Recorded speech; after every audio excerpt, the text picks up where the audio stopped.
जय गुरु जी संगत जी।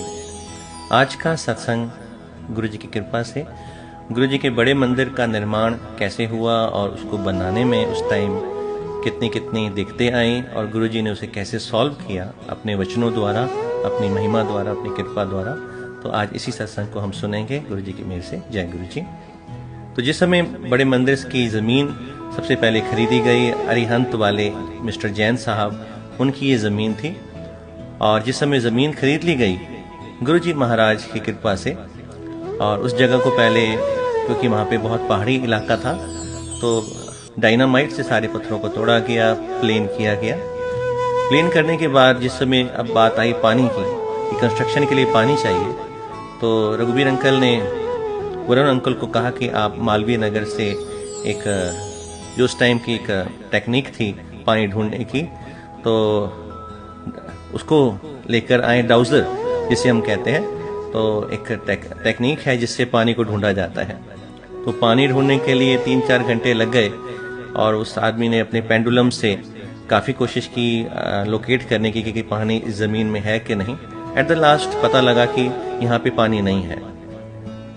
गुरुजी को फ़ोन किया गया महाराज को और कहा कि गुरुजी महाराज यहाँ पानी नहीं है। तो गुरुजी ने वचन किए, कहते हैं गुरुजी महाराज ने उस टाइम, और रघुवीर अंकल को कहा कि अगले दिन तो महाराज ने डायरेक्शन दी कि अपनी नाक की सीध में तकरीबन 180 फीट आगे जाना, और जो ज़मीन है उसको आपने पहले 500 फीट खोदना है, ड्रिल करना है। तो जब ड्रिलिंग हो जाएगी तो 500 फीट, तो महाराज कहते हैं कि उस टाइम खारा पानी निकलेगा, आपने और खोदना है, उसको और ड्रिल करना है, और तकरीबन 2000 फीट आपने उसको ड्रिल करना है।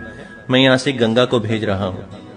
सुनने में बड़ा लगता है कि गुरुजी ने कहा, पर गुरुजी महाशिव महाराज, और वो जो आज्ञा जिसको दे दें वो उसे पूरी करनी पड़ती है। तो महाराज ने कहा मैं गंगा भेज रहा हूँ, तुम 2000 फीट तक उसको खोदना। और गुरुजी की जैसे वचन हुए महाराज के, संगत जी 2000 फीट, पहले 500 फीट की खोदा गया तो खारा पानी निकला, और महाराज का वचन था कि 2000 फीट खोदोगे तो मीठा पानी निकलेगा। तो जैसे महाराज के वचनों अनुसार 2000 फीट की खुदाई हुई तो मीठा पानी निकला और कंस्ट्रक्शन का काम उस टाइम शुरू हुआ। तो कंस्ट्रक्शन का टाइम शुरू होते टाइम पहले, सबसे पहले हम डिज़ाइन बनाते हैं कि कैसी डिज़ाइनिंग होनी चाहिए। तो किसी बिल्डर को या किसी आर्किटेक्ट को हम अप्रोच करते हैं।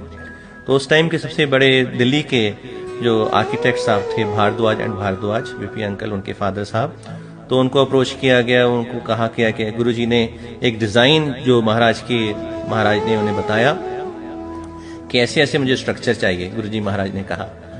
तो जिस समय भारद्वाज अंकल एक बहुत नामी उस टाइम के आर्किटेक्ट, तो महाराज को कहते हैं कि गुरुजी ऐसा अगर मंदिर बनेगा जिसके बीच में हम जैसे देखते हैं कि जो मेन हॉल है उसमें कोई पिलर नहीं है और उसकी छत पे इतना बड़ा शिवलिंग रखा जाएगा, तो भारद्वाज अंकल कहते हैं कि ये 2.5-3 महीने में ढह जाएगा, गिर जाएगा।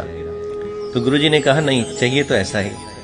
और गुरुजी का हुक्म हुआ, और हम ये बात सब देखते हैं कि चाहे भारद्वाज अंकल ने अपनी जो साइंस थी या अपनी जो उनकी स्टडीज़ थी उस हिसाब से बताया, लेकिन महाराज की कृपा से आज तकरीबन 25 साल से भी ज़्यादा का समय हो गया है और वो मंदिर उसी तरह खड़ा हुआ है। ये गुरुजी की रहमत है, उनकी कृपा है। जय गुरु जी।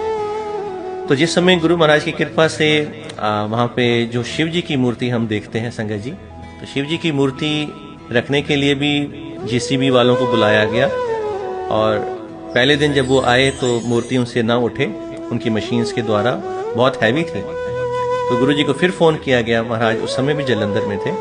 तो गुरुजी ने टाइम बताया, इस टाइम पे तुमने ये सब काम करना है।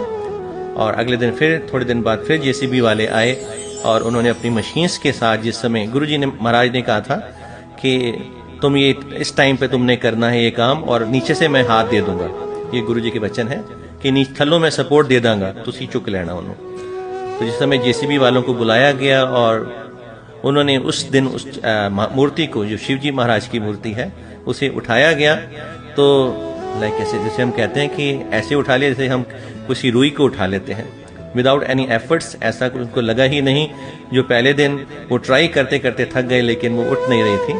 और जिस समय उस मूर्ति को उठाया जा रहा था तो बताया जाता है कि गुरु जी की कृपा, उस शिव जी की मूर्ति के मुख से, उनके मुंह से ये आवाज निकली कि आराम से, और वो आवाज गुरु जी महाराज की थी। तो गुरु जी की प्रेजेंस उस समय, चाहे वो जलंधर में थे, पर गुरु जी तो सर्वव्यापक है, निराकार है। गुरु जी एक ही टाइम में कई जगह हो सकते हैं। तो गुरु जी ने की कृपा से वो मूर्ति अपनी जगह पे स्थापित हुई और आज हम उस पवित्र धरती के दर्शन करते हैं। महाराज ने कहा, ये गुरु जी के वचन है संगत जी।